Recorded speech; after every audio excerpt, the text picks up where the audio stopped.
मैं फिर से अपील करता हूं विकास देव वर्मा को, जो ट्राइबल अफेयर्स मिनिस्टर है, जिसके ऑफिस में ये फाइल पड़ा हुआ है, ऐसा घिनौना काम मत कीजिए, वरना ऊपर में ईश्वर है। और मुझे नहीं लगता कि honourable chief minister Manik Shah को भी ये बात मालूम होगा, लेकिन ऊपर में ईश्वर है। और आप ये फाइल को रोककर गरीब लोगों को होली के पहले, आप खुद होली नहीं मनाते हो, ये आपका पर्सनल चॉइस है, लेकिन दूसरे लोग जो होली मनाते हैं, जिसका घर चलता है सैलरी से, उनके ऊपर ये अत्याचार मत कीजिए। रिलीज द मनी और you will have to pay the price, not by Pradyot but by the people themselves.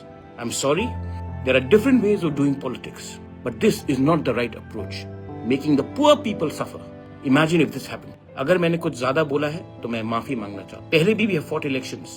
Biplab Deb was the chief minister. He never did this. I'm sure even the honorable chief minister of Tripura, Manik Shah ji, he does not know what you're doing. Don't play such sort of politics which damages people, societies, lives. बहुत लोगों के घर में लोग बीमार हैं, उनको दवाई के लिए रुपया चाहिए, बच्चे का ट्यूशन के लिए रुपया चाहिए, उनको आप डिनाई कर बहुत गलत चीज कर। सजा देना है तो मुझे सजा दो, मैं तैयार हूं, लेकिन उनको सजा मत दो, क्योंकि उनके घर में उनका चूल्हा जल रहा है।